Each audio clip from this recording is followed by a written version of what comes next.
We're going to be making some vegan yeast donuts today. Two different ways, one that's glazed with a simple confectioner sugar glaze, and the other that is cinnamon sugar. Let's get to it.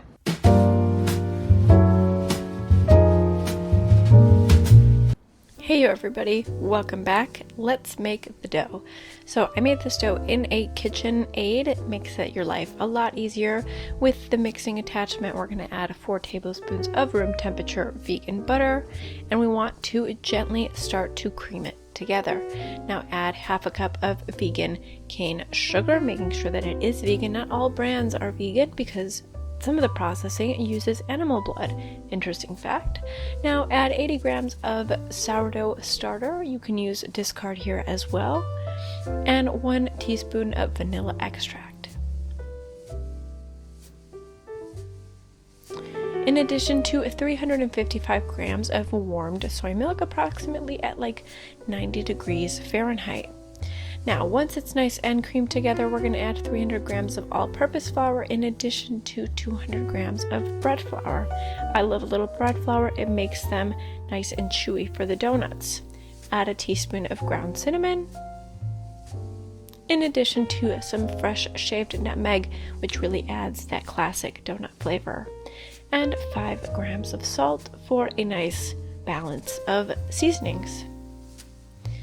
To the sourdough starter, we're also going to use some SAF instant yeast, 7 grams worth, because the sourdough starter makes it kind of finicky to leaven. The SAF instant yeast ensures a nice rise. Mix everything together until it's well combined, and then switch to the dough hook and knead for about 5 to 7 minutes until everything starts to come together really nicely and the dough basically springs off the edge of the bowl.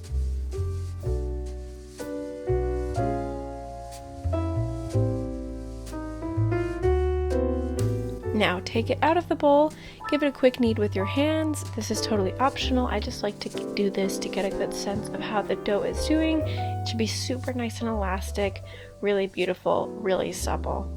And put it back into the greased bowl and cover with a clean tea towel.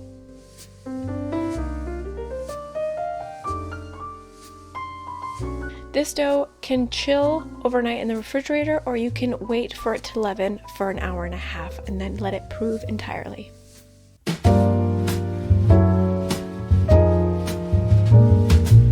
On day 2, because I chose to put it into the refrigerator, I experienced a beautiful little air bubble that I quickly popped, and we're going to take the dough out of the greased bowl. To ensure that we don't have any dough stick to our work surface, I like to add a little bit of parchment paper to my work surface, add a little bit of flour on top, punch down the dough to degas it a little bit, and put it on top of that parchment paper and flour.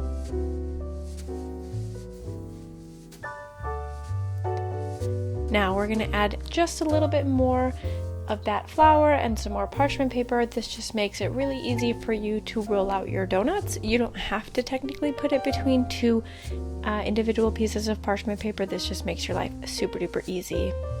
Now roll them out to about a 1/2 inch in thickness. So we have some thick donuts, but not super duper thin. I've made this steak before, so a 1/2 inch is really the sweet spot. With 2 different sizes of biscuit cutters, a very large one and a very small one, we're going to start by cutting individual little holes out of our dough.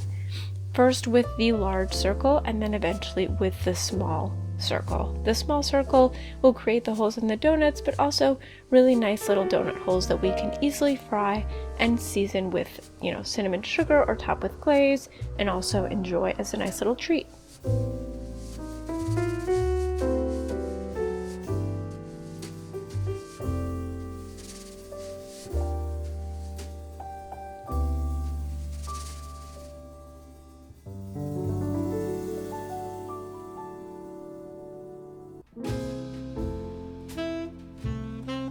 As you start to do this with your dough, You can separate the little donut holes, and eventually, once everything is nicely cut out, take away all of those scraps, which can actually be re-rolled if you would like to have even more donuts. So definitely do this for no waste. Cover them with a little bit of all-purpose flour, give them some room, and we're going to put them into a baking tray where we will then let them rise for about an hour until they're really nice and puffy and beautiful. Cover with a little bit of grease and another baking tray or a tea towel to let them rise comfortably. Now for our toppings for the donuts. To make my glaze, it's super simple. You need a cup of confectioner sugar in addition to a teaspoon of vanilla powder, some wonderful corn syrup. You can omit this and just use milk, but I like to add a little bit of corn syrup because then it sets the glaze much better, and a little bit of plant milk to smooth it all out until it's nice and creamy and delicious.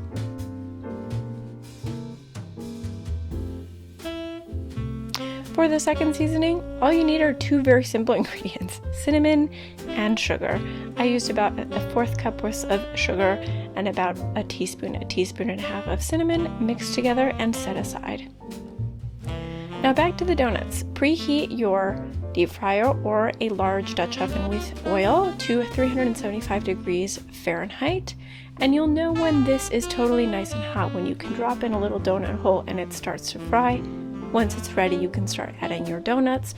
Fry approximately for like 1 to 2 minutes until golden brown. You can also air fry them, but to be honest, frying is much better for donuts, but I'll leave the instructions in the description for you all.